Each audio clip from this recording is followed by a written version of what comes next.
Sean todos y todas bienvenidos a este foro Diálogos Pilares.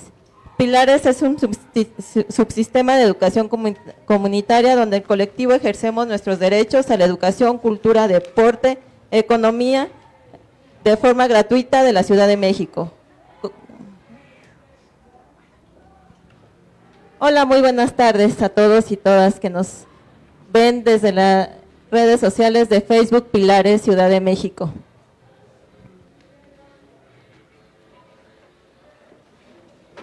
Diálogos Pilares es un espacio donde podemos compartir, debatir, generar controversia, críticas y dialogar sobre temas de nuestro interés.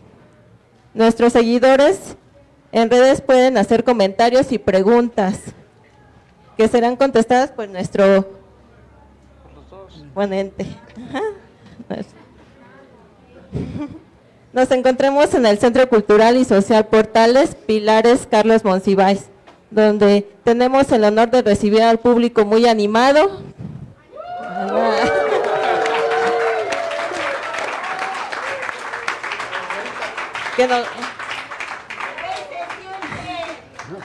Que nos acompaña a hablar sobre la cultura, la educación como eje de reconstrucción del tejido social.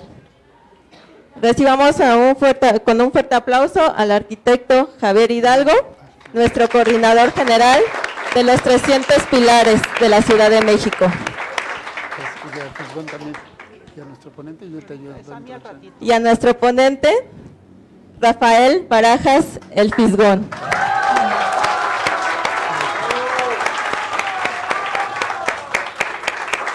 Le cedo la palabra a nuestro coordinador, quien presentará a nuestro ponente. Muchas gracias, gracias a todos, Rafael. Gracias de verdad por estar aquí en este proyecto de Diálogos Pilares. La verdad es que es un proyecto de formación de educación popular, que buena parte lo hemos aprendido de ti, de la insistencia en la formación. Entonces estamos generando una estrategia de estos diálogos que, bueno, ya ha participado Paco Ignacio, ya ha participado Bartra, ya ha participado pues varios compañeras y compañeros que han estado haciendo, Gatel también vino, y este diálogo se está transmitiendo a los 300 pilares. En los 300 pilares, los LCPs, que son los directores de los pilares, junto con docentes de la ciberescuela, han desarrollado comunidades que van a dar seguimiento a lo que aquí se exponga. Y ellos van a organizar el debate dentro de los temas que se están planteando. Al mismo tiempo, pues está aquí esta comunidad en este auditorio, que les agradecemos mucho a la comunidad de Portales, que les un fuerte aplauso porque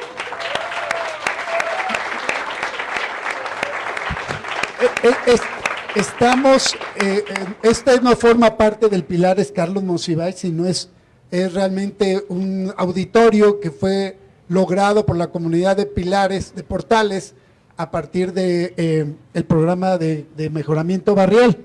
Y entonces veíamos que la importancia de tener un set, y ellos nos han estado facilitando este espacio que está junto al Pilares Carlos Monsiváis. Entonces, pues nos da mucho gusto, Rafael, que estés.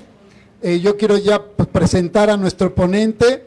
Él es un arquitecto de la UNAM, un super ultra reconocido caricaturista monero de primera, que ha hecho pues historia en el camino del periodismo gráfico, desde el 1+1, desde La Jornada, desde pues varios medios. Hoy lo vemos muy frecuentemente en el Chamuco TV, ¿verdad? Y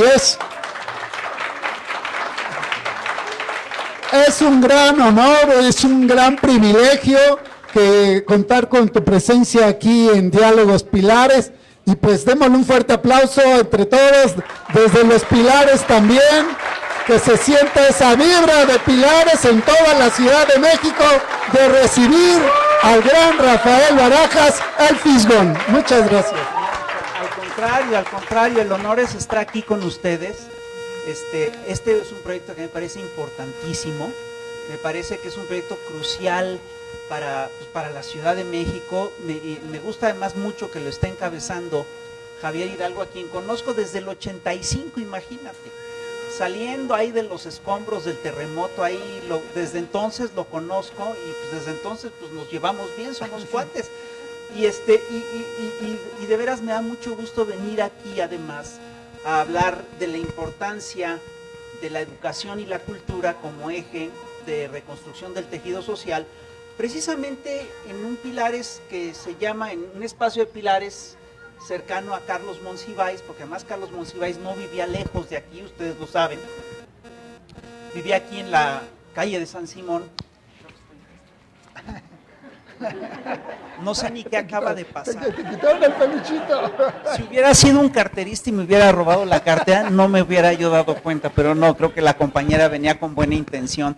No, lo que les quiero decir es esto, efectivamente, si alguien era un convencido de la importancia de la cultura como regenerador del tejido social, pues ese era Carlos Monsiváis. Carlos Monsiváis, bueno, primero les voy a platicar un poquito de él. Carlos Monsiváis es sin lugar a dudas, la gente más inteligente que yo he conocido en la vida. El tipo tenía una memoria absolutamente fantástica, no se olvidaba de nada más que de que sus compromisos, eso sí, a todo el mundo dejaba plantado, a todo el mundo le decía que sí iba y luego no iba, le decían Carlos Porcibáis, pero era de veras, tenía una memoria absolutamente fantástica y era un tipo que sabía absolutamente de todo. A mí me tocó verle hacer cosas increíbles, venían expertos de fotografía centroeuropea y sabía tanto o más que ellos. Venían expertos sobre Hume y sabía más de Hume que el experto. Era una cosa muy, muy impresionante y leía muchísimo. Su casa era, de veras, era un acumuladero de cultura que no te puedes imaginar. Con frecuencia le pasaba que cuando necesitaba un libro, aunque sabía que lo tenía que mandar comprar porque no sabía dónde lo tenía puesto. Debería ser una cosa impresionante. Y era un tipo además, esto lo he visto con mucha frecuencia, una gente con una cabeza hiperordenada, ¿no? Pero tenía la cabeza tan ordenada como desordenada, tenía su biblioteca como desordenado, tenía su estudio, eso era un caos absoluto, ¿no? Y él siempre planteó que el eje de todo trabajo político, pues era también la cultura, ¿no? Y ojo, aquí hay que entender qué es la cultura.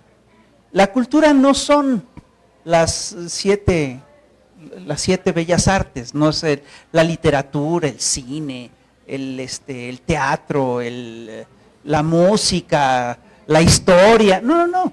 Cultura es prácticamente todo lo que tiene que ver con la actividad humana, todo lo que nos relaciona, la forma en la que nos hacemos amigos, la forma en la que nos peleamos, la forma en la que nos relacionamos entre nosotros, todo eso es cultura. Todo lo que pasa en internet es cultura. Todo lo que metemos en redes sociales, todo eso, por supuesto, que es cultura. Y lo que tenemos que entender es que todo eso efectivamente estructura formas de conocimiento, formas de relación, y es estratégico pues, para la convivencia humana. Sin lugar a dudas, durante muchos años se consideró que solo eran culturas ciertas cosas, y había una discriminación brutal sobre lo que era la cultura popular. Se hablaba de alta y de baja cultura. Incluso en términos de literatura y de poesía, se hablaba de poesía mayor y de poesía menor. Entonces, ¿qué era poesía mayor? La poesía mayor era lo que tenían, los versos de poesía mayor en los que tenían de 12 sílabas en adelante, y los poesía menor era lo previo. Entonces, por ejemplo, en esa lógica, pues García Lorca, pues era un poeta menor. ¿no? Y en cambio había unos poetas horribles, ¿no? Que eran considerados poetas mayores porque escribían más largo. Esa era toda la diferencia. Cuando Carlos Monsiváis se forma académicamente, él trabaja en Estados Unidos y llega en un momento en el que todos esos valores se están cuestionando. Y hay una cosa, ya no se estudia, por ejemplo, literatura, sino que se abre un departamento de estudios culturales. Y a la vez estos departamentos de estudios culturales cambia todo el eje de cómo se enfoca la cultura. Por ejemplo, ya se empieza a considerar cultura, pues las historietas, las caricaturas, las telenovelas, y son cultura, pero por supuesto que son cultura, todo es cultura. También es cultura el Quijote de Cervantes, por supuesto, pero todo eso es susceptible de ser analizado y de ser revisado, y además entender qué es la cultura es fundamental, porque eso es en parte lo que nos permite hacer tejidos de comunicación y de contacto, pues, entre todos nosotros. ¿Cuál es el tema de conversación de los chavos cuando llegan a la escuela? Pues te hablan de la caricatura que vieron el día anterior, ¿no? Te hablan de que si vieron a las chicas superpoderosas versión 2, y hay un diálogo intergeneracional, porque mi generación, yo soy de la generación de Don Gato, y estos chicos ya tienen otra generación de caricatura, es decir, son, digamos, enfoques distintos sobre el mismo proyecto, y todo es merecedor de un estudio. Ahora, yo lo que les quiero comentar es lo siguiente: sin lugar a dudas, la formación y la educación y la cultura es lo que nos permite, entre otras cosas, entender nuestra realidad, agarrar, tener una idea clara de qué es lo que está pasando, tener una idea vaga, pero importante, de qué es lo que queremos que suceda, y también es lo que nos permite organizarnos para cambiar las cosas. A lo largo de la historia, nosotros vamos a ver que, fíjate, los señores del dinero, los señores del poder, se estructuran alrededor de negocios, se estructuran alrededor de historias de poder, se estructuran alrededor de qué negocian los unos entre los otros para poder sobrevivir.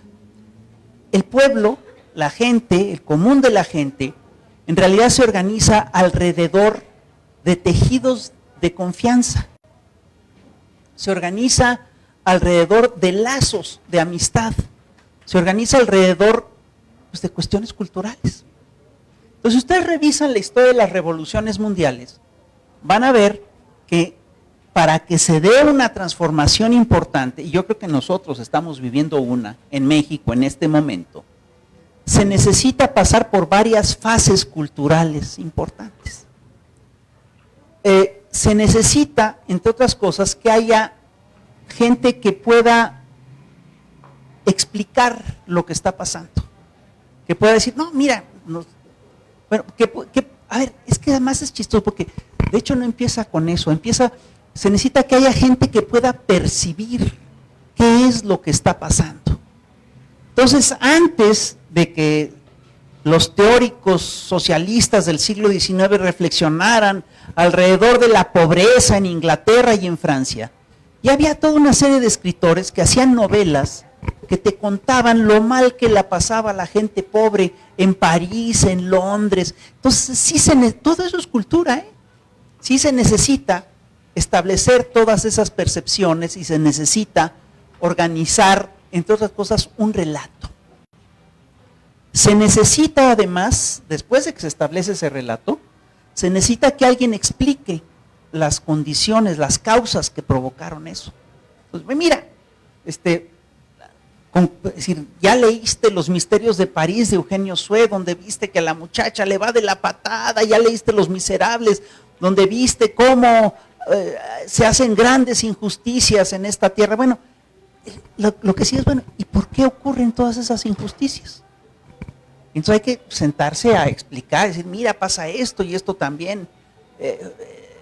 esto es lo que explica que esto esté pasando, y surgen pensadores que empiezan a tratar de explicar las lógicas generales de la sociedad y entender las reglas que van rigiendo los factores dominantes, etcétera.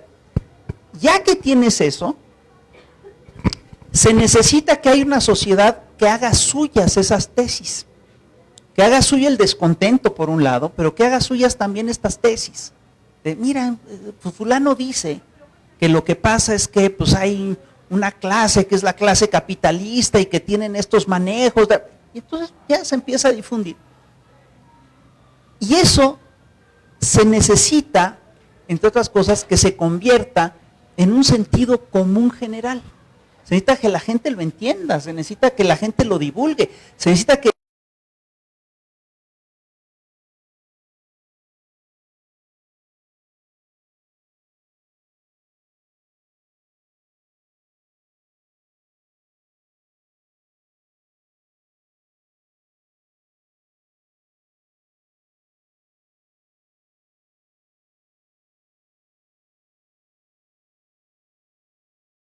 fase es que todo eso se tiene que convertir en movimiento y en organización, ¿no?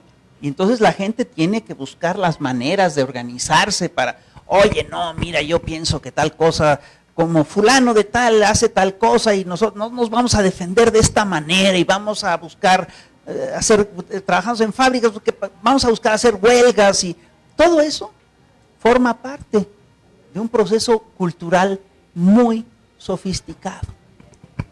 Y yo quiero decirles que al final de cuentas, lo que identifica a las sociedades es precisamente su cultura. Y yo quiero decirles una cosa, nosotros hemos vivido durante muchos años así como muy apantallados por lo que es la cultura gringa, las películas gringas, muy apantallados por lo que es la cultura francesa, la filosofía alemana. Pero ¿ustedes creen que en México tenemos una cultura pobre? No, hombre, tenemos una cultura riquísima. Y es una cultura súper sofisticada. Y lo que sí hay que hacer es que hay que estudiarla más, ¿no? Es decir, tenemos que estudiarla más, tenemos que difundirla más. Y quiero decirles además una cosa, la cultura es de las pocas cosas que te permiten estructurar una sociedad. Les voy a poner ejemplos muy claros. Cuando México nace como nación, surge como país, se convierte en un país independiente, es decir, está enfrentando a un mundo que está muy armado y que está lleno de imperios que quieren que México vuelva a ser colonia. Es decir, España quiere que México vuelva a ser colonia, Francia quiere hacer de México otra colonia, Inglaterra quiere hacer de México otra colonia. ¿Y qué crees? La naciente Estados Unidos también quiere hacer de México una colonia. ¿Qué es lo que le permite a los mexicanos sobrevivir a toda esta invasión, a toda esta intervención? Bueno, quiero decirles, durante un tiempo estuvimos totalmente sueltos y no teníamos muchas cosas que nos identificaran, entonces nos invadían con mucha facilidad y nos quitaron incluso la mitad del territorio, ¿no? Entonces, lo que permite que los mexicanos se organicen y se estructuren como nación, pues es entre otras cosas su cultura, su historia, su literatura, su música, ¿no? Y yo sí creo que México empieza siendo un país sumamente diverso. No se nos olvide que era México en el siglo XIX. México era un país en el que se escribía poco, se leía poco, había poca prensa. Tenías una élite encumbrada aquí en la Ciudad de México, tenías unas élites ahí de hacendados muy ricos, pero la universidad era una universidad hipermocha.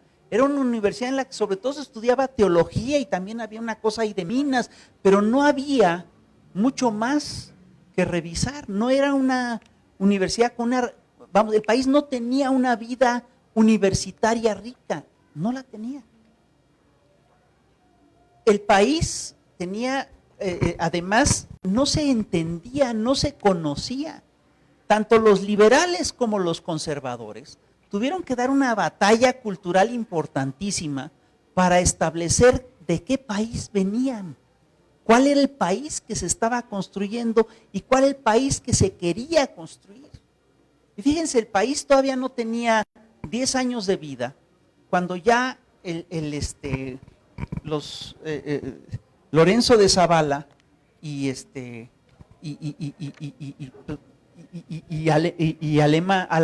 Lucas Alamán, habían escrito miles de páginas de historia, explícame eso. Y al mismo tiempo el doctor Mora también había escrito otras tantas miles de páginas de historia. Y alrededor de esas cosas es como se fue estructurando la nación mexicana. Y esto tiene que ver con lo siguiente, fíjense. Yo soy materialista histórico, pero siempre se dio un debate muy importante alrededor de qué tanto pesaba el mundo de las ideas sobre el mundo de lo material. En el siglo XIX, los materialistas terminan diciendo que lo material determina el pensamiento, y tienen razón. Pero los vínculos que hay entre lo que nos imaginamos y el mundo material son enormes. Por supuesto que el mundo de las ideas juega un papel importantísimo en el mundo de lo material. Depende, es decir, el desarrollo de un país, es el caso de México, depende, entre otras cosas, de su desarrollo tecnológico, de su desarrollo cultural, de su desarrollo artístico, todo eso. Y eso es algo que en México se fue consolidando con mucho, se fue consolidando a matacaballo, con mucho empeño, en el siglo XIX. Entonces, fíjate, ¿cuándo en realidad se consolida la nación mexicana? La nación mexicana se consolida después de nuestra segunda transformación, después de la revolución de Juárez, después de la revolución liberal. ¿Y cuál es una de las tareas que se echan a cuestas los grandes liberales? Los grandes liberales, fíjense bien, organizaron todo el país rapidísimo, buscaron hacer las leyes, buscaron organizar el Estado, buscaron, entre otras cosas, organizar el relato histórico. Esto es lo que hace Vicente Rivapalacio con el México a través de los siglos. Buscaron consolidar unas leyes que nos sirvieran para todos, buscaron consolidar a los geógrafos, buscaron consolidar una visión del país, pero también buscaron impulsar una literatura mexicana, un periodismo mexicano, una música mexicana, una danza mexicana. Después de la Revolución Mexicana, ¿sí? ¿Qué ocurre? ¿Qué fenómeno se da? El país se consolida en gran medida a través de una revolución cultural, el famoso Renacimiento mexicano, donde los señores que surgen de la revolución revisan cómo está organizado el país, cómo está hecho el país, la diversidad y la variedad que tienen, y echan a andar toda una serie de cosas que son importantes. Por ejemplo, cosas hasta como estas. De repente decían, bueno, tenemos que saber cuáles son los trajes típicos de cada región. Y hay lugares en los que no tenías problemas. Por ejemplo, en Jalisco tú tenías a los charros, en Veracruz tú tenías a los cuates ahí con guayabera y con su sombrero, en Yucatán tenías a los del sombrero, pero había zonas enteras del país en los que no había ni traje típico y se lo tuvieron que inventar. ¿Ustedes creen que esas cosas no son importantes? Son muy importantes. Había zonas en las que había danzas típicas, ¿no? Por ejemplo, el baile de los venados que viene de la sierra de Chihuahua, el baile del el zapateado jarocho, tal. Pero había zonas en las que no había baile tradicional y se la tuvieron que inventar. Porque eso termina formando parte de tu identidad. Somos también el mundo que concebimos. Fíjense en esto es muy interesante. Nosotros, si tú revisas cómo soñamos, te vas a dar cuenta que soñamos en cuestión de segundos.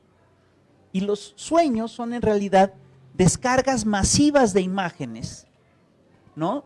Que son totalmente caóticas. Y sin embargo, cuando nos despertamos, siempre tenemos la propensión a contar una historia, a tratar de contarte una historia coherente. Claro, es un sueño, el sueño te lleva a cualquier lado. Después de una descarga de cientos de imágenes o de miles de imágenes, pues organizar el sueño es complicado. Pero, ¿qué quiere decir esto? Que para nosotros la organización del relato es fundamental. Podemos funcionar porque vivimos en un mundo que se ordena, porque vivimos en un mundo ordenado. Podemos podemos llevar a nuestros hijos a la escuela, regresar, hacer el trabajo, luego hacer de comer, y al mercado, luego hacer de comer, porque tenemos una vida ordenada. Ese relato, y esto que ocurre en los sueños, nos ocurre también en la vida diaria. Si no tuviéramos una idea clara de lo que está ocurriendo, de la historia de la nación, pues tendríamos una sociedad mucho más caótica de lo que tenemos. Esta idea sola que plantea López Obrador de que somos la cuarta transformación, de que ha habido 4 transformaciones, ¿ustedes creen que no nos organiza? Pues claro que nos organiza. Nos organiza nuestro pasado. Oye, sí, de veras, yo tuve un abuelo que luchó en la Revolución y todavía un bisabuelo que luchó en la guerra de Juárez y un tatarabuelo que luchó con los liberales. Eso, por supuesto que nos organiza y que nos estructura. Claro que nos estructuran los grandes relatos literarios, nos estructura el Llano en Llamas, nos estructura el Pedro Páramo, nos estructura el Laberinto de la Soledad. Todos estos grandes relatos, toda la literatura, claro que nos estructura. ¿Cuál fue uno de los primeros trabajos de los grandes escritores liberales del siglo XIX? Lo que buscaron es construir el relato histórico de su tiempo.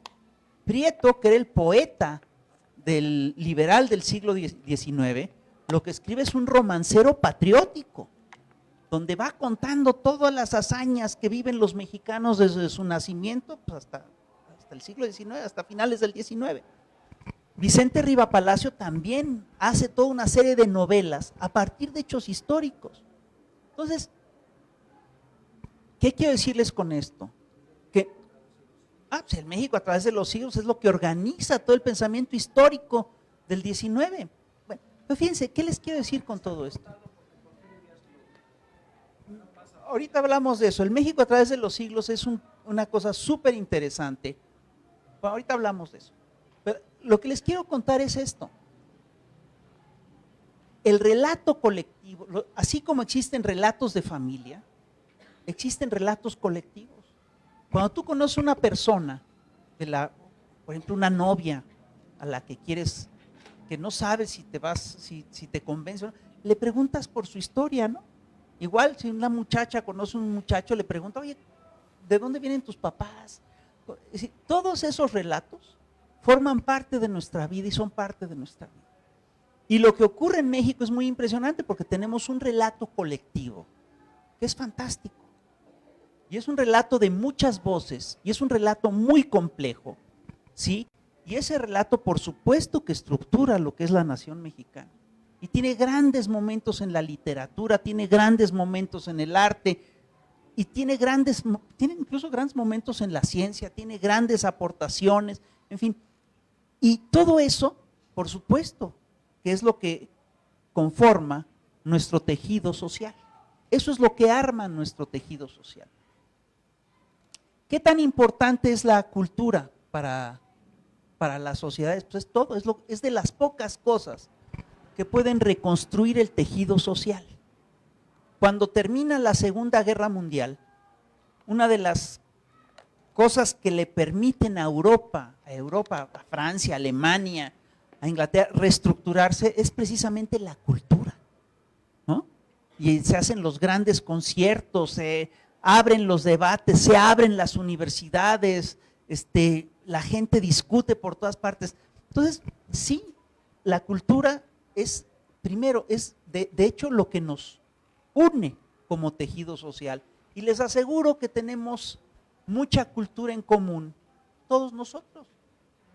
Y es chistoso porque luego menospreciamos ese tipo de cultura. Pero, a ver, levanten la mano los que aquí han visto telenovelas alguna vez en su vida. Pues todos, ¿no? ¿Ustedes creen que eso no nos estructura? Claro que nos estructura. Levanten la mano los que han visto caricaturas alguna vez en su vida. Levanten la mano los que han leído, por ejemplo, pues, el periódico como La Jornada o algo así, levanten la mano. Sí, es decir, todo eso forma parte de lo que nos estructura y lo que nos estructura como comunidad. ¿Tú crees que eso no es importante para el funcionamiento de nuestras vidas? Es fundamental. Es parte de lo que nos ordena. Entonces, pues sí, la cultura lo es todo. Y te digo, Carlos Monsiváis sabía de cómics, sabía de cine, sabía de absolutamente lo que quisiera, pero además sabía de chismes y sabía de chistes, sabía absolutamente de todo. Y eso, por supuesto, que también es cultura. Entonces, bueno, es una cosa introductoria a lo que tenía yo que hacer, ¿no? Bueno, ya me eché un rollazo, pero en fin, esto es lo que les quiero plantear de entrada y pues si quieren seguimos, háganme las preguntas que quieran, se las va a contestar todas Javier. A ver, sí. Les pedimos por favor que den su nombre y de dónde vienen.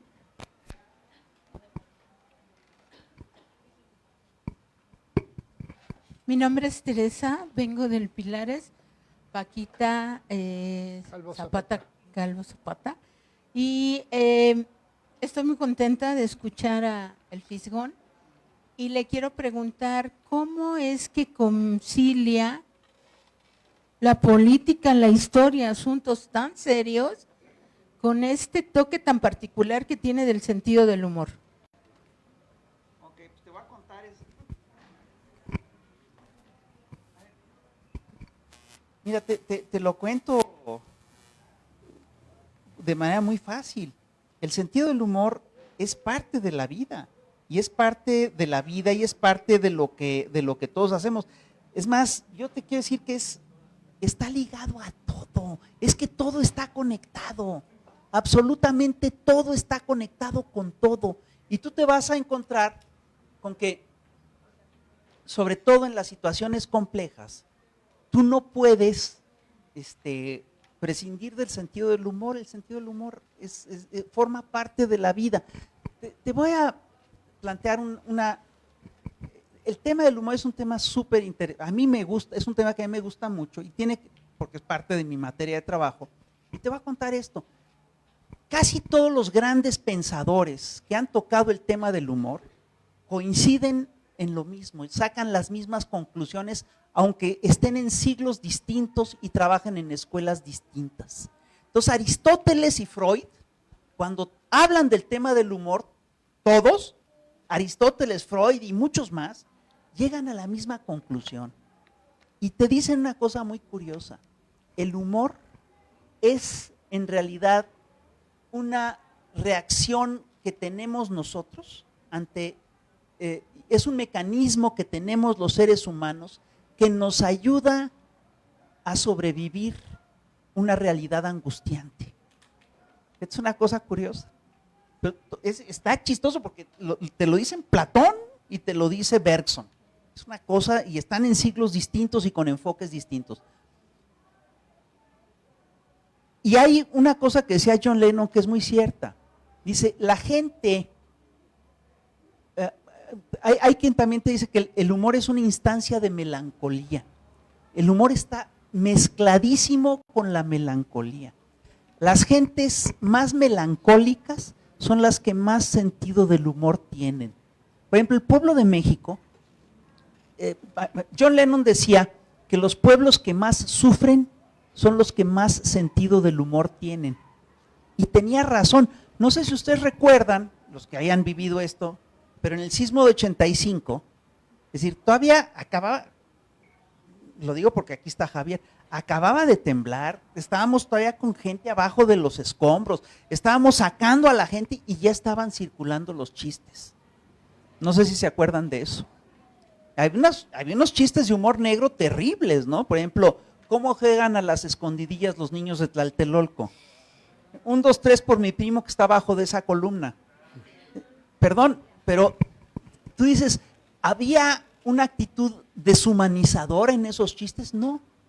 Lo que había era una manera de acomodar la angustia y la tristeza para superarla. Y fíjate, hay hay una anécdota que cuenta, te voy a contar una anécdota de Carlos Pellicer. Carlos Pellicer tiene fama de ser muy tragón, tenía fama de ser muy comelón. Y pues un día lo invitaron a una casa muy elegante y se puso un atascón de aquellos. Pero se puso un atascón increíble, entonces se puso hasta mal, tan mal que tuvieron que traer una ambulancia y un paramédico porque pues, pensaron que se les iba a morir el poeta de América ahí, ¿no? Entonces, cuando lo estaban subiendo a los camilleros a la ambulancia, escuchan que estaba diciendo algo así. Y se le acerca el camillero y Carlos Pellicer lo que está diciendo es, no me lleven, me falta el postre. ¿Tú crees? Es decir, él sabía que estaba mal, se sentía de la fregada, pero pues no podía dejar de hacer el chiste, ¿no? Es decir, es la forma que tenemos, es decir, los chistes, el humor, son mecanismos de supervivencia. Entonces tú dices, ¿cómo conjuntar las cosas más serias con el humor? Es que van juntas, siempre van juntas con pegadas. Revisa la literatura universal. ¿Cuál es el tema del Quijote y cuál es el tema de Hamlet, de Macbeth, por ejemplo? La locura, ¿no? En los dos el tema es la locura. ¿Y por qué si lees al Quijote te ríes y si lees a Hamlet la sufres? Porque esa es una decisión del autor. ¿Sí me explico? Él le decide, mira, vamos a tomarlo por acá. Entonces, una cosa que Carlos entendía maravillosamente bien es que todo está concatenado, todo está ligado. Y por supuesto, Carlos te podía hacer chistes de lo que fuera, ¿no? Eso es precisamente lo que es la cultura, ¿no? La capacidad de hacer ligas con cosas que parecen que están separadas. Eso es parte de las herramientas fuertes de la cultura. Entonces, te digo, el humor es parte de las cosas más trágicas de la vida. ¿Ok?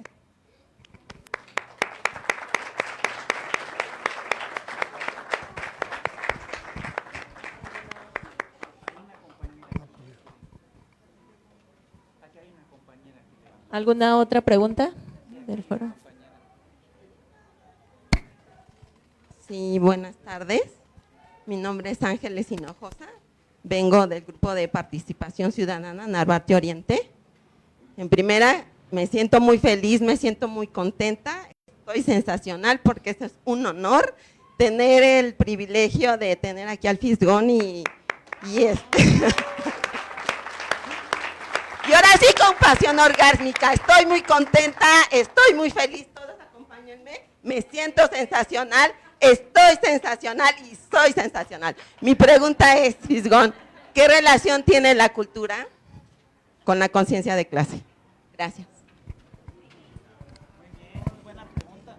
Pues mira, yo sí creo que, es decir, la cultura tiene que ver con absolutamente todo, pero yo sí creo que la conciencia de clase es una forma muy peculiar de cultura. Es decir, es toda una... Es decir, hay todo, se necesita un montón de información cultural para tener conciencia de clase. Y ojo, esa información pasa por un montón de cosas, por entender qué es tu realidad, por un montón de lecturas políticas, pero también por un montón de vivencias artísticas, poéticas, etcétera, ¿no? Entonces, yo sí estoy convencido, por ejemplo, de que lo que hizo Carlos Marx en el siglo XIX es un trabajo intelectual absolutamente titánico. Fíjate, nos dicen que Marx viene de la filosofía alemana, de la sociología francesa, de Proudhon y toda esta gente, y que viene también de la economía británica, pero viene también del positivismo francés. El positivismo francés fue una corriente que fue dominante en el siglo XIX y es una corriente que le apostaba a la total racionalidad. Es una corriente que apostaba al progreso, que apostaba a la industrialización del país. Aquí en México el positivismo fue muy importante. el que funda la prepa, el señor Gavino Barreda, era un positivista, era el gran positivista mexicano. Fue considerado el gran positivista mexicano durante muchos años. Los grandes intelectuales del porfiriato, todos eran positivistas. Y fíjate que en aquel entonces el positivismo era tan poderoso que era muy difícil oponerle una visión del mundo, porque pues, el positivismo le apostaba, el positivismo que planteaba era una visión científica del mundo. Y generalmente todo lo que era social, pues no era considerado una cosa científica, no era medible, no era mesurable. Lo que hace Carlos Marx es que revisa toda la estructura social de la sociedad y le da un orden racional. Es decir, no se ha estudiado lo suficiente el peso que tuvo el positivismo en Carlos Marx, pero lo que hace Marx es que hace de eso una suerte de ciencia, y por eso es tan importante cuando Marx dice, es que la historia es una ciencia. ¿Lo era? No lo era, hasta que lo plantea. ¿Me explico? Eso es un triunfo cultural, no sé si me explico, es un hito cultural. Entonces, ¿qué es lo que tenemos que hacer nosotros? Es decir, ¿qué es lo que tenemos que trabajar nosotros? Justamente tenemos que entender que toda esa visión también es cultura. Entender dónde estamos parados es entender nuestra realidad, nuestra realidad cultural. Y eso es lo que te permite actuar y convertirte y dejar de ser una víctima de las circunstancias y convertirte en un actor de la historia. Entonces, ¿cuál es la relación entre cultura y la conciencia de clase? Es total. Conciencia de clase, tener conciencia de clase es un acto cultural fundamental. Y es un acto cultural, y no solamente es un acto cultural, es un acto cultural y social y político, en fin, pero en primer lugar es un acto cultural. Es una cuestión de conciencia. Todo lo que tiene que ver con la conciencia es, por supuesto, una cuestión cultural. No sé si contesté tu pregunta.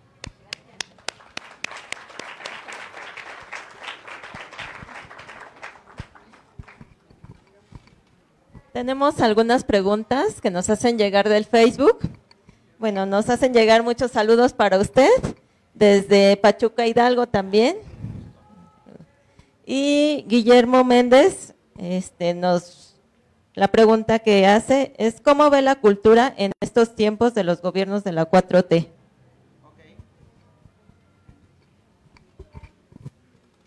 Mira, ocurre una cosa con la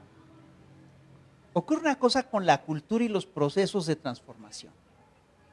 Es decir, todo proceso de transformación es un evento cultural importante. Yo recuerdo que Enrique Krause y otros escritores decían que todo proceso revolucionario es un acto de barbarie y es un llamado a la sangre. Eso es falso. Todo proceso de transformación, en realidad, es posible gracias a que hay una gran revolución cultural, que es lo que yo les planteé al principio. Para que se diera la Revolución Mexicana, para que se diera la Guerra de Independencia, fíjate, se tuvieron que dar los filósofos de la Ilustración, las ideas de la Ilustración tuvieron que llegar acá, tuvieron que tropicalizarse, se tuvieron que socializar.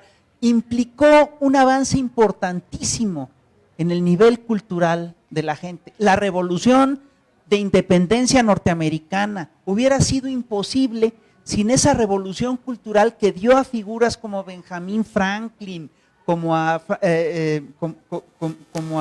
inventor del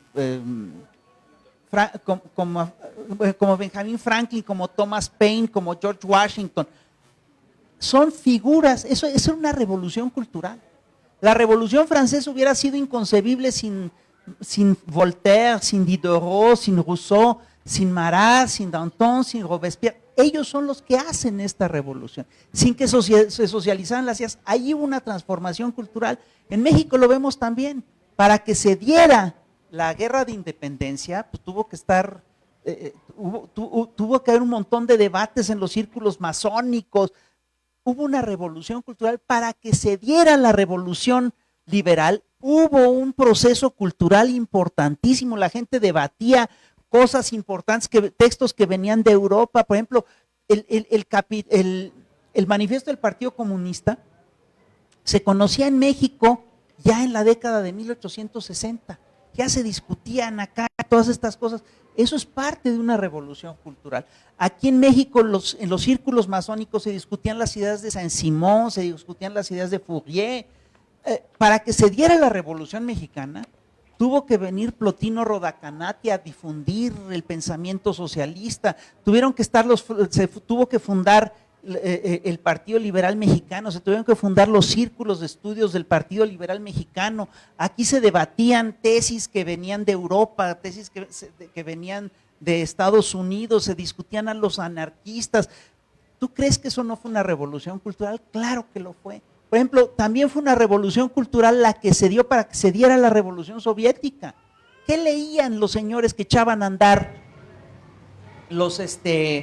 que echaron a andar la revolución? Leían a Lenin, leían a Trotsky, leían a Rosa Luxemburgo. Son intelectuales bien importantes, bien sofisticados. Todo eso formó parte de una gran revolución cultural. Por supuesto que todos estos procesos de transformación son parte de una revolución cultural, pero fíjate, ocurre una cosa muy curiosa. Cuando se concretan las transformaciones, a la larga, todas estas revoluciones dieron lugar a revoluciones culturales importantísimas. Ve, por ejemplo, en México, después de la revolución de 1910, hubo un renacimiento mexicano. En la Unión Soviética, después del movimiento leninista y la revolución bolchevique, se dio todo el movimiento constructivista. Pero lo que ocurre es muy chistoso. Estos procesos culturales toman tiempo. Yo estaba leyendo el otro día Literatura y Revolución de León Trotsky, y León Trotsky se quejaba de que los intelectuales de su tiempo no estaban a tono con la revolución, y rescataba solo unos cuantos textos y unas cuantas obras. Rescataba a los 12 de Alexander Blok, rescataba por supuesto a Mayakovsky, rescataba a Tatlin, que era un constructivista, pero no más. ¿Qué es lo que ocurre con todos estos procesos? Lo que ocurre generalmente es que cuando se da un proceso de transformación profunda, hay todo un sector de intelectuales que se ve desplazado por lo que está ocurriendo. Y que dejan, es decir, y ojo, ese sector de intelectuales vivió durante mucho tiempo explicando el mundo que sostenía el viejo régimen. Pasó claramente en Rusia. Todos los intelectuales zaristas no estaban con la revolución, porque toda su forma de vida, estaba ligada a las lógicas del viejo régimen. Y eso pasó también con los intelectuales porfirianos, y la revolución de 1910 los agarra a todos de sorpresa.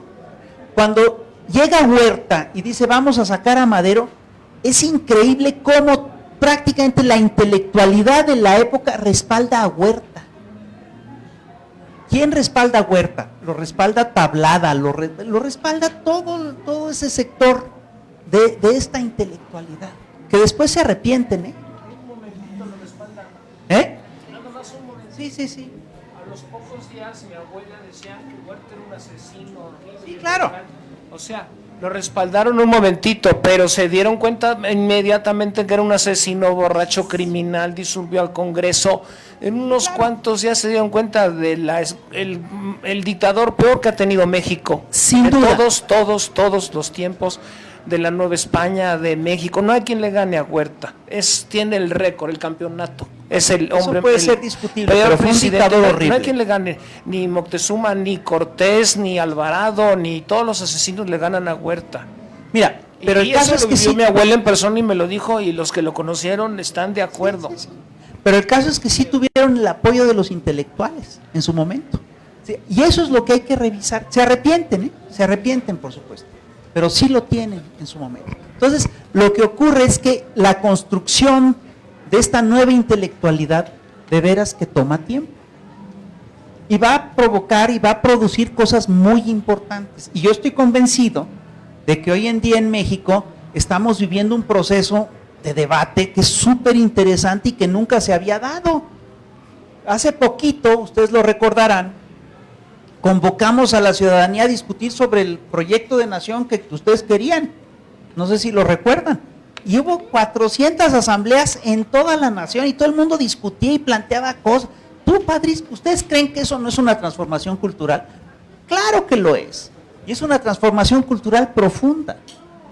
Cuando Andrés dice que hay una revolución de las conciencias, es que sí que la hay.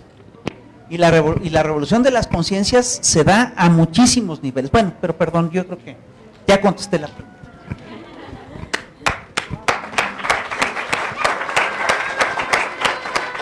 Varias preguntas. Tenemos 2 preguntas más, ya para cerrar. Karen Cortés nos pregunta, ¿qué nos recomendaría a los LSP, talleristas, promotores para consolidar la educación comunitaria en la Ciudad de México? ¿Qué recomendaría a los LSPs, talleristas y promotores para consolidar la educación comunitaria en la Ciudad de México? Y la otra, tenemos la última pregunta, es Eduardo Marcial. Siendo materialistas, no sé si dialécticos, sabe que la educación y la cultura se ubican en la superestructura y con consecuencia de las condiciones materiales de existencia. ¿Esto ha cambiado? Ahora sí que las voy a contestar hasta rápido. Mira, yo a Karen lo que le diría y a todos ustedes lo que les diré es, mire, no estamos dando, por ejemplo, unos cursos de formación básica en el Instituto de Formación Política, tómenlos. Pero el truco de todo esto, eso está ahí. Y hay cursos además de todo tipo. Pero tomen todo tipo de talleres, vengan a los Pilares, hagan cerámica, tomen cursos de patinaje, tomen cursos de macramé, tomen cursos de ballet. Eso por supuesto que consolida. Todo eso es cultura. Y además es cultura padrísima. Hay que hacer que estos centros de perdición que son los Pilares se masifiquen por todas partes, que todo el mundo le entre, que le entre a los talleres de cuento, que le entre a los talleres de dibujo. Diviértanse. Y ojo, ¿cuál es el gran chiste de la cultura? Es decir, se tienen que divertir. Si no se están divirtiendo, déjenlo. Si hay un área, es decir, ¿cuál es el primer derecho de los lectores según el decálogo de los derechos del lector? El primer derecho es a no leer. Si te topas con un pinche libro que te aburre, déjalo. Si te topas con una clase que tiene un mal maestro, bótalo. Métete a lo que te divierta, métete a lo que disfrutes. Si disfrutas haciendo bordado, haz bordado, hombre. Y eso también es cultura. Entonces sí, hay cursos, hay libros, y miren, lo que es muy importante, hagan comunidad, hagan amistad con la gente a la que van a los talleres, conéctense con la gente, quiéranse. Es decir, denle de besos a sus esposos, a sus esposas, apapachen a sus hijos, eso también es cultura, eso también es hacer comunidad. Entonces, ¿qué les recomiendo? Hagan todo eso, todo ayuda, todo ayuda. Y el otro compañero que pregunta que si dentro de una lógica materialista la educación y la cultura son parte de la superestructura, pues claro que sí son parte de las superestructuras desde un punto de vista materialista, pero lo que yo sostengo es que la relación entre lo que es superestructural y lo que es material es muy fuerte. Es decir, el intercambio es brutal entre los unos y los otros. Es decir, para cambiar lo material necesitas cultura, necesitas educación. ¿Cómo cambias tus condiciones materiales? Es más, una de las formas más eficaces de cambiar tus condiciones materiales es precisamente con educación y cultura. Y esa es la apuesta de los Pilares, esa es la apuesta de las utopías. Es decir, todo el proyecto de utopías que hay en Iztapalapa es fantástico porque es parte de eso. Sí, esto es parte de lo que tiene que hacer la cuarta transformación. Y fíjense, a ver, una pregunta. ¿Ustedes creen que las mañaneras no son cultura? Claro que son cultura. Claro que son cultura. Y es una propuesta, y además, fíjate, es una propuesta propuesta muy fuerte en relación a la cultura de comunicación que tenemos hoy en día, que está en manos de un monopolio verdaderamente feroz. ¿Y ustedes creen que estamos perdiendo la guerra ante estos señores? No, la estamos ganando. El otro día la señal que dio Reforma es muy importante. Quitaron al señor Pardiñas y pusieron a Roberto Samarripa. Es una señal importantísima. Se están dando cuenta que perdieron esa batalla. Iban a sacar a Andrés Manuel a periódicas, pues no pudieron. Y esa es también una batalla cultural, es la batalla de las ideas. Ahorita estamos dando a nivel nacional una batalla por las ideas. Es un proceso cultural como yo no lo había visto nunca en mi vida y que yo creo que nunca se había registrado así en la historia de México. Esta dimensión de debate yo nunca la había visto y está padrísimo. Entonces, pues pueden estar contentos, ¿verdad?, de ser los herederos de los insurgentes, de los chinacos, de los Juanes. Ustedes son los chairos, son los herederos de todos ellos, estén orgullosos de ser eso.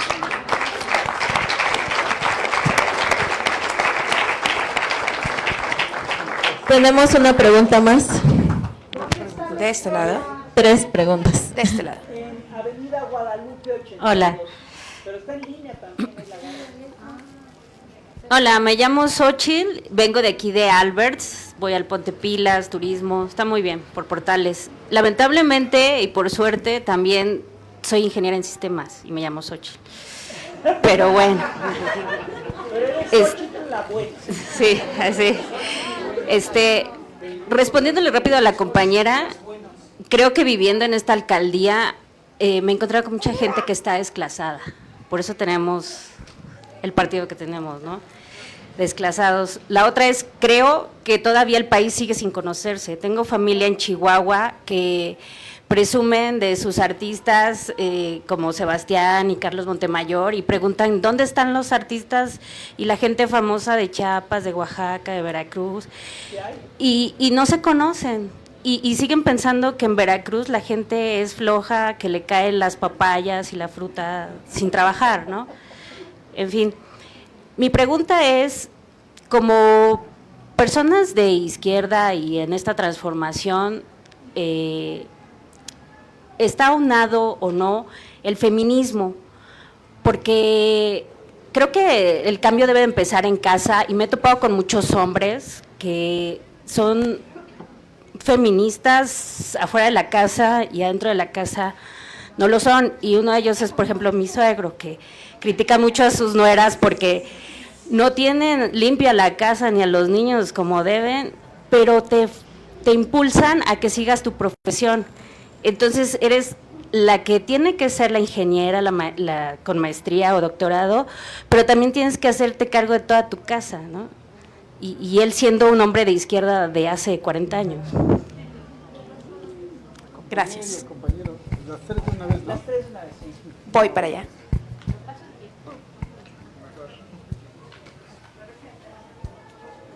Bien, mi nombre, ¿o a quién iba? Bueno, mi nombre es Gerardo Larriba, vengo del desaparecido Pilares Alameda Oriente y tengo una pregunta que tiene que ver directamente con los pilares, que se puede derivar directamente de la plática del Fisgón, que vienen siendo espacios materializados de cultura, los pilares.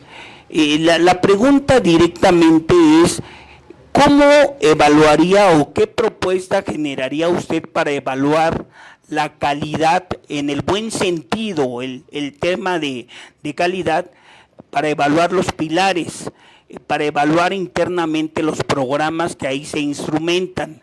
Porque me parece que hay que ser realista en este tema y hay que también ser serios propiamente, que no nos gane la algarabía. Hay que también pensar justamente en la calidad cultural que se está ofreciendo en los pilares. Y por eso preguntaría, ¿qué áreas de oportunidad visualizan ustedes ahí en los pilares y cuál sería su propuesta para evaluarlos como tal? Gracias.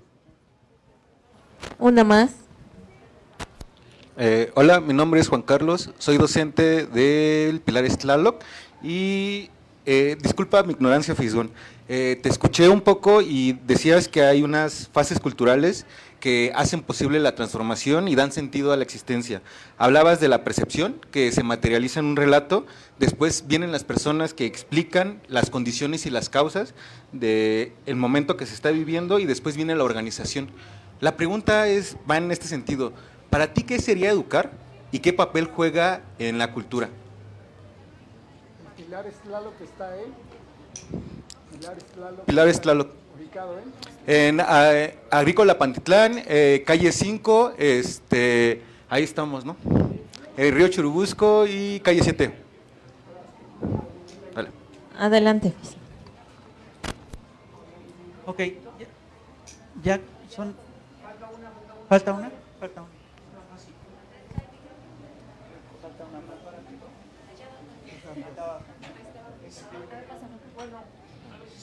A ver, Se lo paso. Sí, con este. El Fisgón, ¿qué te parece? Por acá. ¿Qué te parece el sistema de clases de historia del señor presidente de la República todos los días, del siglo XIX y del siglo XX, con el que yo repaso y me acuerdo de lo que se me olvida y luego hay cosas que yo digo, aquí le falta una cosa que yo quiero agregar, pero es un sistema que no es ni marxista ni nada de eso, es un sistema mexicano de historia que no se había utilizado y muy libre. Y bueno, a mí me parece muy bien, no sé tú cómo veas, me parece muy bonito el sistema histórico. Ok. Gracias. Buenas tardes. Antes que nada, pues toda mi admiración. Procuro siempre asistir a sus conferencias, la verdad, desde hace muchos años. Desde la propuesta de la revolución de las conciencias, partiendo del sentido que la revolución está indicada como una reestructuración o un reinicio, ¿cuál es el planteamiento que nos da para que la educación tenga no solo un avance académico, sino forme parte real de la reconstrucción del tejido social en sus partes más sensibles? Llámese respeto a la comunidad y respeto a las mujeres y regenerando estos problemas sociales que nos han causado tanto daño, no nada más como mujeres, sino también en la parte social. Ok, muy bien. A ver, varias cosas. Mira, aquí hay preguntas que podemos sintetizar. Es decir, efectivamente lo que dice la compañera es cierto. Todavía no nos conocemos bien. Todavía no nos hemos estudiado bien, ¿no? Es decir, todavía no, y eso, fíjate que es chistoso porque tiene que ver con toda una serie de mecanismos, con toda una serie de prejuicios que nos impiden avanzar. Por ejemplo, esta idea de que no, la cultura está allá y la cultura, eso hace un daño horrible. La cultura es todo, la cultura es absolutamente todo y hay que socializarla y hay que democratizarla. Es parte de lo que tenemos que hacer. Y yo creo que es algo que se está dando de manera natural. Y se está dando de manera natural, entre otras cosas, gracias a las plataformas, ahora que tenemos a las redes sociales, de repente las ideas circulan y los argumentos circulan a una velocidad impresionante. Entonces, eso se está dando. Y fíjate, hay cosas que no habíamos hecho en México y que apenas estamos empezando a hacer y que son muy importantes. Por ejemplo, en Inglaterra, todo gran escritor todos los escritores clásicos tienen alguna obra para niños. Y hay escritores que son clásicos que solo tienen libros para niños. Pero el mismo Charles Dickens tiene la noche antes de Navidad, la noche de Navidad, y está la isla del tesoro de Stevenson. En Francia, por ejemplo, algunos de los escritores fundamentales son escritores de libros para niños, como Charles Perrault. Entonces, en Alemania, uno de los pilares de la literatura alemana son los cuentos de los hermanos Grimm.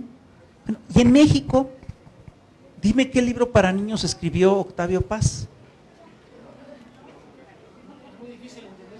No, porque se lo tomaban muy en serio, es decir, se ponían en un plan muy elevado y no trabajaban para el público. No se bajaban. Rius sí entendía eso. Rius escribía para toda la gente, entendía que era un servicio que estaba haciendo. ¿Me explico? Entonces, eso empieza a cambiar y hasta hace poco empezó a surgir la literatura infantil mexicana moderna. Y tienes textos fantásticos, como La peor señora del mundo, la serie del profesor Zipper, y eso, por supuesto, que va a ayudar a forjar nuevos lectores. No sé si me explico. Entonces, esa parte es fundamental. Pero, por ejemplo, te salen conocemos muy poco a Alfonso Reyes, porque de Alfonso Reyes lo que hicieron es que reeditaron las obras completas en 17 volúmenes. Sería mucho más eficaz editar un folletito con cosas sabrosas de Alfonso Reyes, que tenía muchas, y eso le haría mucho bien al propio Alfonso Reyes.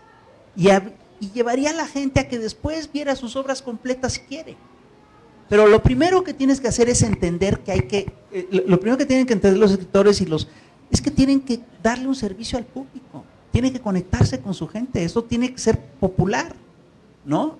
Les ayuda a ellos a la divulgación de su trabajo. Entonces, sí tenemos en México una cultura increíblemente rica, pero tenemos que encontrar las formas de divulgarla para que eso sea divertido y para que sea útil y para que realmente sea masivo. Y tú me hiciste otra pregunta que es muy importante, que es, ¿qué relación tiene la 4T con el feminismo? Y también es parte de la pregunta que hace la compañera, les voy a contestar a las dos de un jalón. Mira, hoy en día México tiene dos grandes movimientos de transformación que son profundos y que van a fondo y que son importantísimos. Uno es la cuarta transformación y otro es el movimiento de las mujeres. La segunda revolución que está viviendo este país, y fíjate, es raro que se den dos revoluciones así simultáneamente, porque además hacen una sinergia fantástica. La segunda transformación es la revolución de las mujeres. Y yo estoy convencido de que la 4T, la cuarta transformación, tiene que ser feminista. Si no es feminista, va a fracasar. No será. ¿Es feminista o no será? Entonces, y esto, fíjate, sí se está dando. Y se está dando a niveles increíbles.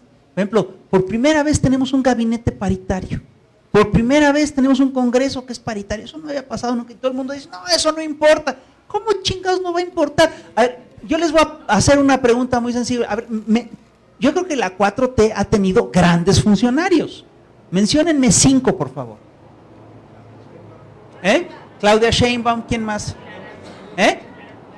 Clara Brugada, Luisa María Alcalde, Hugo López Gatell, Rocío Nale, Rosa Isela. No sé si se dan cuenta que casi todas, es decir, salvo López Gatell, casi todas son mujeres, ¿Ya se dieron cuenta de lo que implica eso? ¿De cuándo en qué momento de tu vida se te había ocurrido que Rosa Isela, una mujer, iba a estar al frente de la Secretaría de Seguridad Pública del país y que iba a estar arriba de los generales? ¿Cuándo se te había ocurrido? ¿Tú crees que eso no cambia cosas?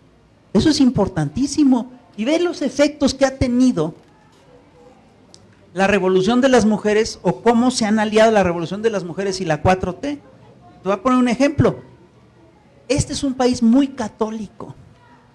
¿En cuántos países, en cuántos estados de la República se ha despenalizado ya el aborto? 12. En 12. Híjole. Pero además, a nivel federal, también ya se despenalizó, ¿Tú crees que esto fue por una iniciativa de la señora Norma Piña? No, hombre, es por todo el movimiento que hay detrás. Por supuesto. Y fíjate, ¿en cuántos estados se permite ahora el matrimonio igualitario? En los 32. ¿Tú crees que eso no es una transformación importante? Pues claro que lo es. Ahora, yo lo que les quiero plantear es lo siguiente. El tema del machismo en México es muy complicado, porque está muy arraigado. Este es el país, además, que presumía ser el país de los más machos del planeta, ¿sí o no? No, era el país de Pedro Infante, el país de Jorge Negrete, el país de Fernando Soler, es decir, de Luis Aguilar. Es decir, teníamos una visión súper machista de nosotros mismos y nos enorgullecía. El hecho de que se permita el matrimonio igualitario en 32 estados cambia esto de una manera brutal. ¿No? Pues Carlos estaría encantado, ¿eh? Es un triunfo cultural en gran medida del propio Carlos Monsiváis, con todo respeto. Y eso, perdón, es un cambio muy importante. Ojo, esto no quiere decir que ya todo esté resuelto. No hay nada más difícil que cambiar que los usos y costumbres y las formas de ser y las visiones del mundo de una persona. Para que la persona cambie, se necesita que esté consciente de que quiere cambiar, de que tiene y quiere cambiar, las dos cosas, y aún así va a ser difícil. Pero lo que es impresionante es que ya se echó a andar el proceso. ¿Cómo lo vas a parar? ¿Quiénes son las grandes candidatas presidenciales para el próximo año? Una es Xóchitl Gálvez, que es tu tocaya, la otra es Claudia Sheinbaum. En un país de machos como este, que tenían dos candidatos, no está fácil. No sé si me explico. ¿Y tú crees que eso no es producto ya de una transformación profunda? Por supuesto que lo es. Es decir, estamos en proceso, pero estamos avanzando. No es fácil, ¿eh? No es fácil. Luego, Gerardo me pregunta, él está en Pilares Alameda, ¿y cómo evaluar la calidad de los pilares? Mira, yo te voy a decir qué es lo que creo. Yo creo que es la gente la que evalúa la calidad de los pilares. Es la gente la que te dice si esto funciona o si no funciona. Si la gente deja de asistir a los pilares, es que eso no está funcionando. O que les estás dando algo que no les está funcionando. Entonces, pues la gente es la que tiene que decidir y la gente es la que tiene que calificar. Y se lo tienes que dejar a la gente, porque, a ver, te lo voy a poner así, tú dices, bueno, hay que evaluar la calidad de lo que estás dando, claro. Pero la calidad la evalúas a muchos niveles, es decir, ¿a qué te refieres con calidad? Por ejemplo, abrimos un curso sobre Hegel o sobre Heidegger y no se inscribió nadie. Pues no, porque eso no es lo que le inquieta a la gente. Abrimos un curso de lucha libre y pues sí jaló. Bueno, el curso de lucha libre lo puedes poner a muy buen nivel, es decir, lo puedes dar padrísimo, no hay materia a la que no le puedas sacar brillo, ¿no? Y eso pues te lo va a decir la gente es la que va a decidir si esto funciona o no funciona. Y hay que hacerle confianza a la gente. Y yo sí creo que esto es lo que está haciendo Pilares. Y tú me preguntas, ¿qué áreas de oportunidad se tienen? Pues todas. Digo, la parte, es decir, imagínate, ¿a quién le estamos peleando el relato y la narrativa histórica y el relato de nuestra vida cotidiana? Se la estamos peleando a la televisión. Mientras más gente venga a los pilares, venga a cosas comunales, haga vida cultural, menos va a haber La Rosa de Guadalupe. Digo, que tendrá sus valores y todo eso, pero está más padre que te vengan a hacer cursos de lo que sea, a que estén viendo La Rosa de Guadalupe. Pues más, al hacer cultura en los pilares, estás haciendo comunidad. ¿Cuántos se han hecho amigos aquí en los pilares? ¿A cuántos de los aquí presentes han encontrado amigos aquí en los pilares? Levanten la mano, por favor. Pues un montón, está padrísimo. Hasta novios ha de haber, ¿no? En todo este proceso. Y está bien, está padrísimo. Pero, ¿tú crees que eso está mal? Pues claro que no, está sensacional. Luego, pregunta un compañero que dice que hay fases culturales que hacen posible la transformación. Sí las hay. Y te digo, la primera es, se tiene que consolidar una visión crítica de la sociedad. Esa es la primera fase. Se tiene que hacer conciencia del malestar. Porque aunque no lo creas, hay mucha gente que vive en situaciones horribles, pero que no es consciente de que está viviendo una situación horrible. Lo primero es la conciencia del malestar.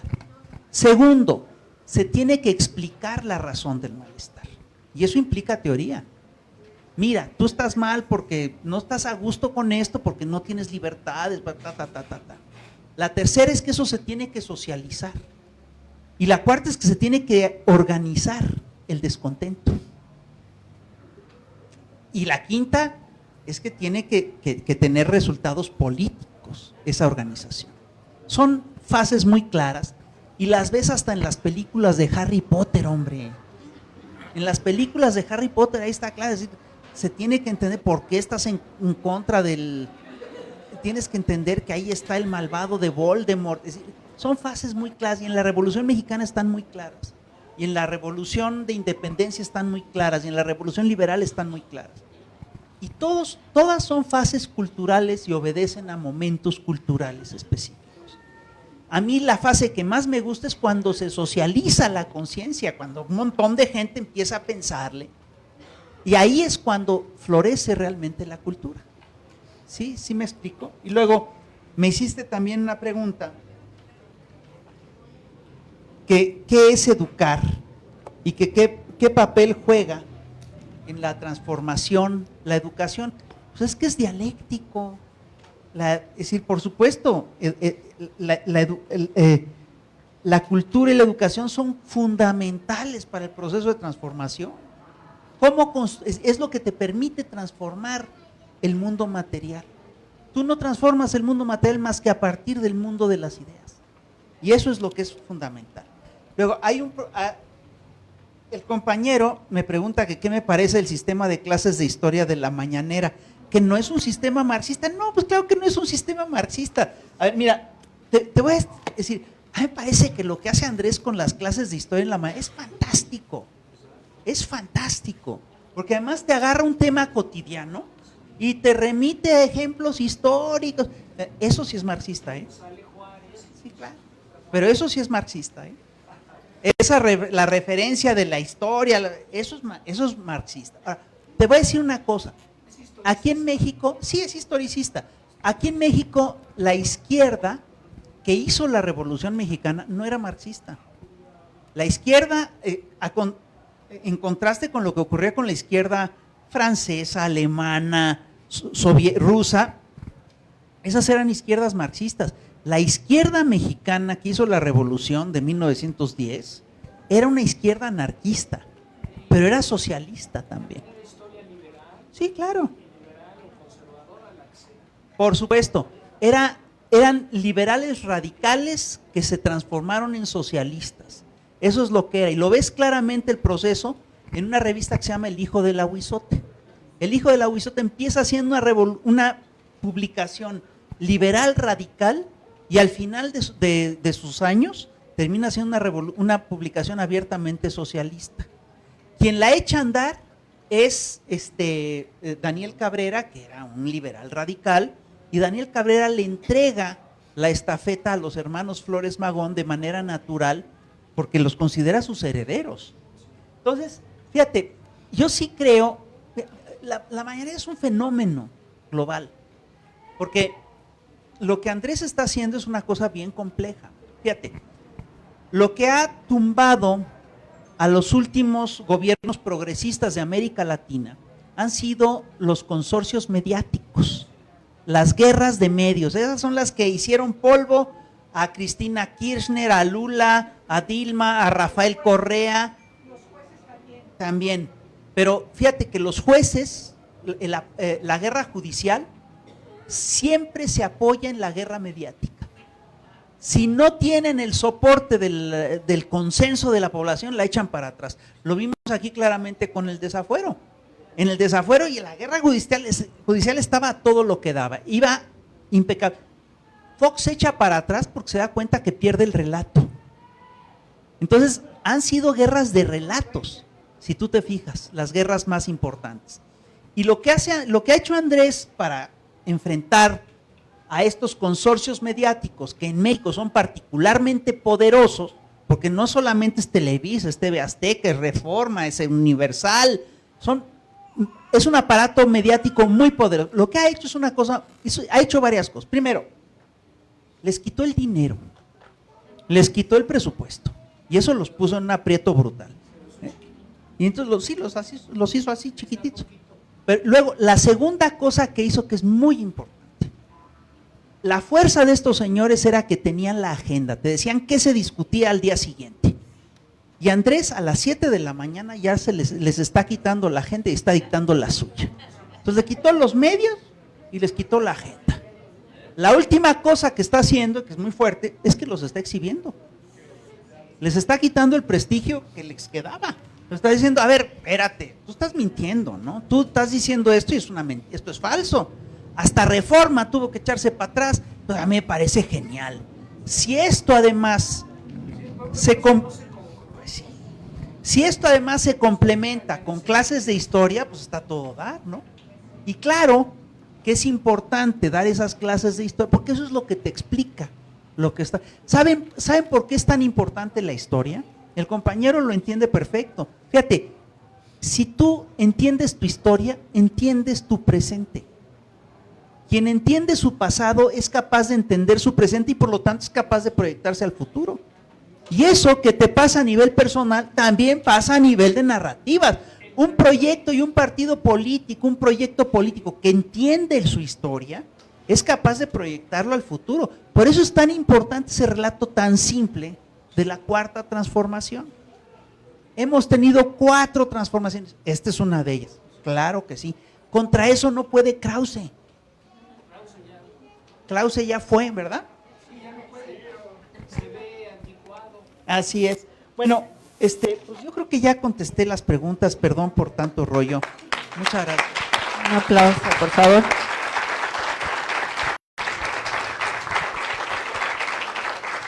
Pues se nos acaba el tiempo y antes de irnos queremos aprovechar para invitarlos al segundo encuentro de becarios Pilares.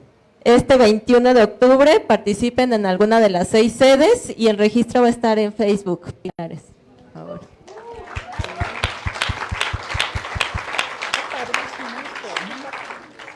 Agradecerle a Rafael Barajas, el Fisgón, a nombre de todos aquí en el auditorio, un aplauso fuerte. Yo quiero decirles que lo que está pasando está padrísimo. Todo el mundo está discutiendo, todo el mundo está debatiendo, todo el mundo le está girando la pinche ardilla, todo el mundo se está metiendo en problemas. Está padrísimo. Sí, claro, por supuesto. Por ejemplo, los compañeros que nos están viendo en Zoom se están beneficiando de lo que adquirimos en la pandemia con el Zoom. Formalizamos el Zoom. Está padrísimo, la gente le está entrando a ver, ¿hace cuánto que no teníamos reuniones así, con esta frecuencia, con esta intensidad? Lo que está pasando está padrísimo. Es un pueblo, no hombre, es un pueblo que está debatiendo, es un pueblo que está discutiendo, es un pueblo que está leyendo.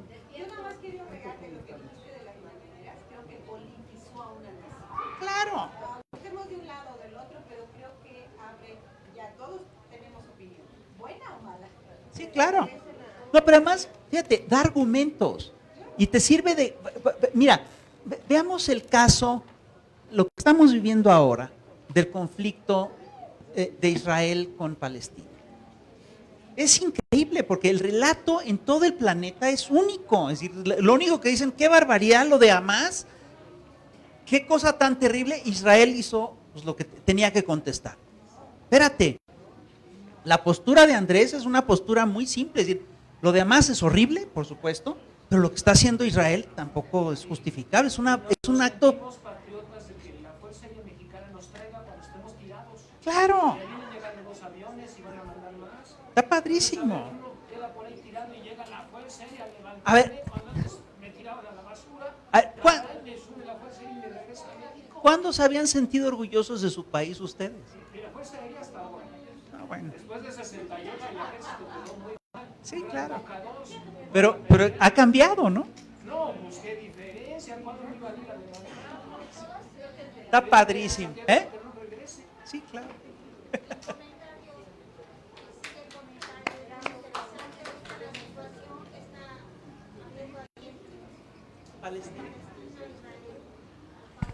Bueno, pues, no, es una barbaridad. A ver, miren, lo que está muy claro lo que está pasando. Es decir, yo veo ahorita una andanada de gente que te dice, no, es que lo de Palestina, solo los guevaristas defienden a Hamas. Nadie está defendiendo a Hamas. Nadie defiende a Hamas. Lo que tenemos que entender es que para poder hacer un buen análisis, para poder tomar una postura correcta, tienes que hacer un buen diagnóstico. Hamás no es parte del gobierno de Palestina. Hamás es decir, la autoridad palestina no está con Hamás. Cuando Israel decide quitarle la comida, el agua, el gas a la población palestina, está castigando a todo el pueblo palestino, no está castigando a Hamás. Es el gueto de Varsovia, efectivamente. Entonces, son cosas que tenemos que revisar. Y la otra cosa es que hay que revisar cómo se crea el Estado palestino. El Estado palestino es una invención relativa, el Estado israelita es una invención reciente. Hay que revisar todas estas cosas. Y la verdad, yo con todo respeto, mi total solidaridad al pueblo de Palestina. Y aquí lo dejamos. Muchas gracias.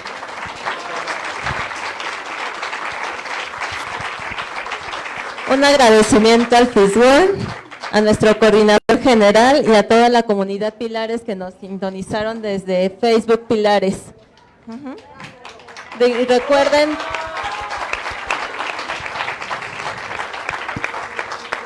Y recuerden que nos vemos el próximo miércoles a la misma hora. Por el mismo canal. Muchas gracias.